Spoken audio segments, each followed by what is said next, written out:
और दामलवारी की ये गयूर जनता, आपका बेहद शुक्रिया कि आज आप यहाँ पर आए।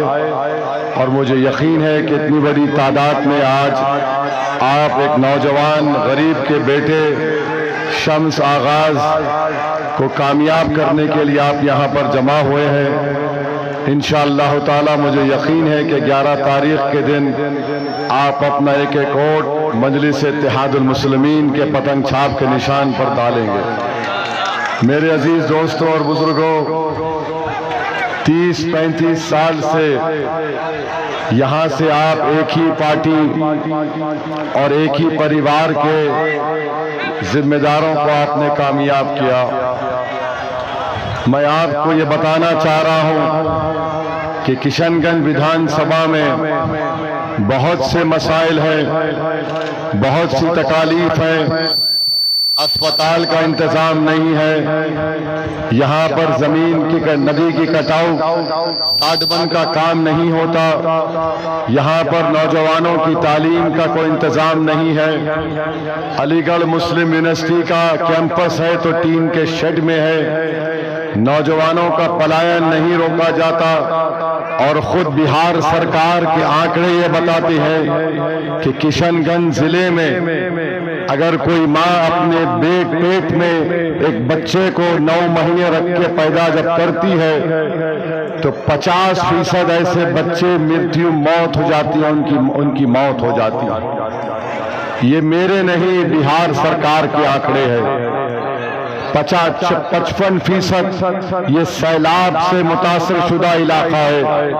50% गरीबी की रेखा के नीचे जिंदगी गुजारने वाले किशनगंज में है। तो मेरे अजीज दोस्तों और बुजुर्गों, मजलिस के मुखालिफिन ये बोलते हैं, ए भाई रुक जाइए, ए भाई साहब, भाई 4 बजे जलसा खत्म करना है, आप किसी को मत बोलिए। 6 फीट 2 इंच का आदमी खड़ा है यार।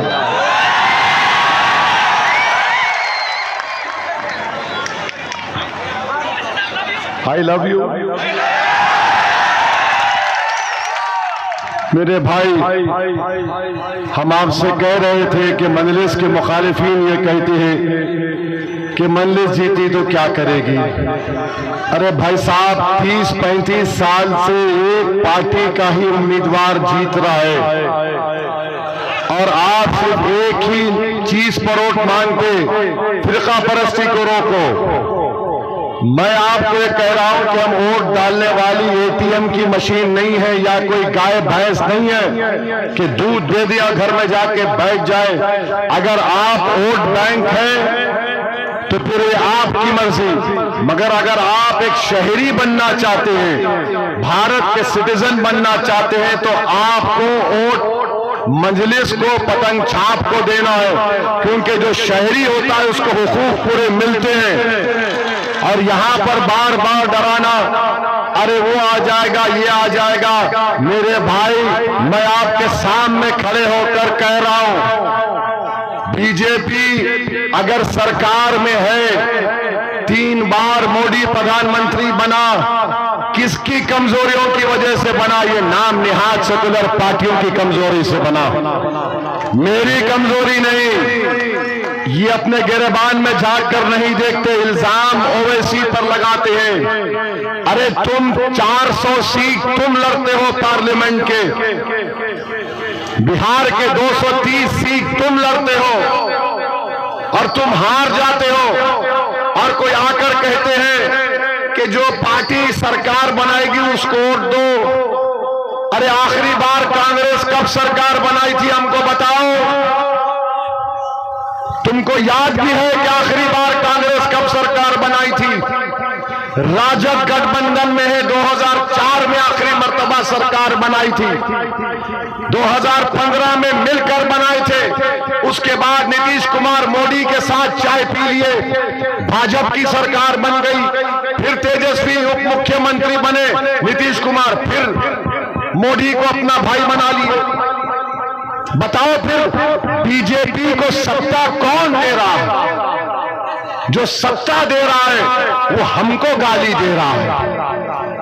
मेरे अजीज दोस्तों और बुजुर्गों, हम आपसे अपील कर रहे हैं कि जो 3.5% का है वो कह रहा है कि मल्ला का बेटा उप मुख्यमंत्री होगा, और जो 17% है वो ओवैसी को गाली दे रहे हैं, ओवैसी को गाली दे रहे हैं। तो मैं आपके सामने खड़े होकर कह रहा हूं कि हमने जो जीडीए का अलायंस बनाया, अगर सीमांचल की जनता, किशनगंज विधानसभा की तमाम मुअज़्ज़िज़ लोग, नौजवान, हमारी मां और बहनें मुत्तहिद हो जाएंगी तो इंशाअल्लाह ताला पटना की कुर्सी पर सीमांचल का बेटा बैठेगा।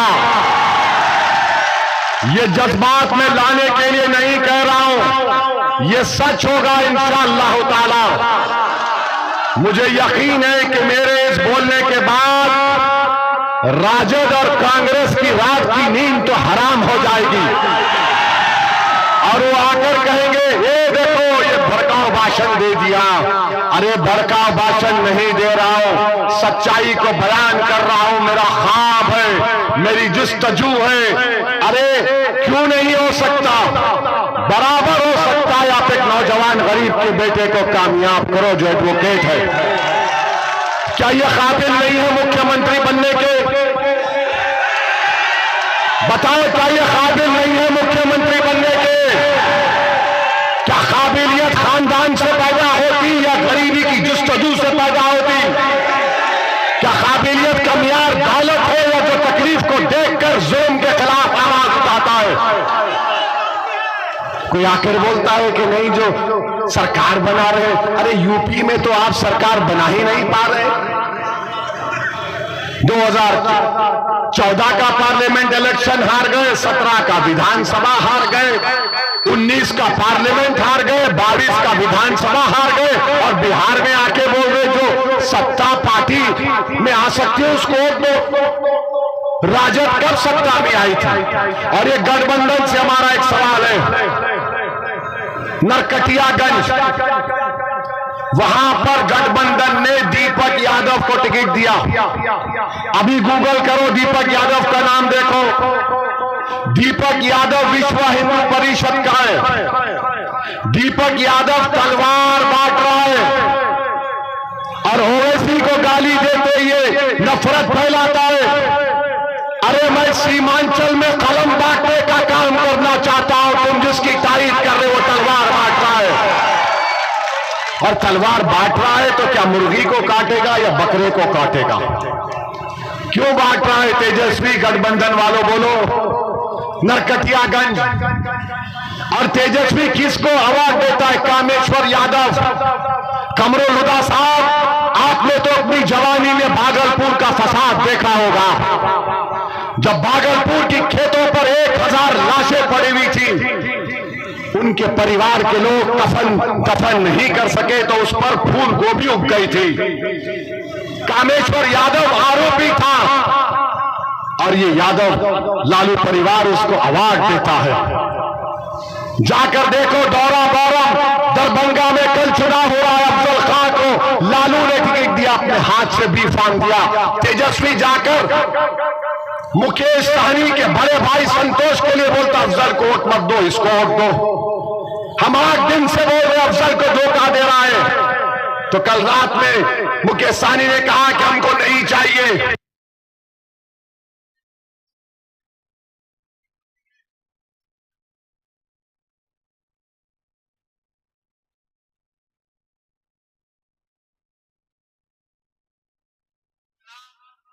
एक मिनट, उसका नाम जो है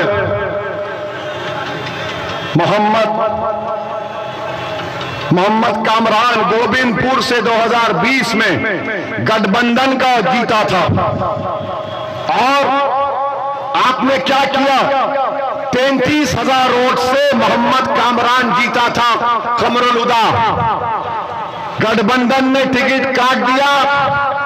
पूर्णिमा यादव को और उसके पति कौशल यादव को, जो जेडीयू से निकल कर है, उनको टिकट दे दिया। पूर्णिमा यादव गोविंदपुर से, कौशल यादव नवादा से। यानी एक मोहम्मद कामरान को कुर्बान करो और 2 को हासिल करो। एक को बर्बाद करो और 2 को ले लो। यह सच्चाई है गठबंधन की। इसीलिए हमको गाली देते हैं, हम पर उंगलियां उठाते हैं। मेरे अजीज दोस्तों और बुजुर्गों, अगर आप पूरी तैयारी के साथ इस नौजवान को कामयाब करेंगे जो गरीब खानदान से लड़कर पढ़ लिख कर आगे आया है, तो किशनगंज में यकीनन काम होगा, विकास का काम होगा। 30-35 साल से आप इस उम्मीद पर अपना वोट दे रहे हैं कि शायद कुछ हो जाएगा। मेरे भाई याद रखिए, लम्हों ने खता की, सदियों ने सजा पाई। हमने कभी भी सीमांचल के मफाद पर कॉम्प्रोमाइज नहीं किया। ये कांग्रेस पार्टी का एक सांसद बोलता है ओवैसी की जात क्या है, ओवैसी की जमीन क्या है, ओवैसी की दौलत क्या है। अरे सुन, मैं मुसलमान हूं, गयूर मुसलमान हूं। मैं रसूलुल्लाह सल्लल्लाहु अलैहि वसल्लम का उम्मती हूं। बहरूपिया बोलता है मेरा नाम मेरे अब्बा और अम्मा ने असदुद्दीन रखा, दीन का शेर के नाम से रखा। और तू पूछता है मेरी जमीन कितनी है। अरे पूरा सीमांचल मेरा है, बता तेरा क्या है। तुझे देखना है ना, कभी सीमांचल के किसी चौराहे पर तू ठहर जा, मैं भी ठहरता हूं, देखते हैं क्या तमाशा होता है। और बोलता है कि ये वहां से आया।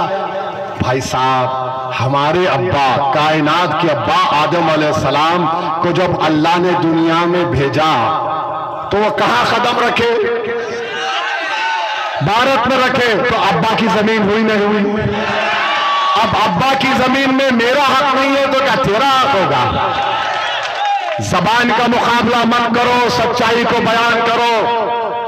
तुम एक अपनी पार्टी के अध्यक्ष बनने के लिए ओवैसी को इस्तेमाल कर रहे हो।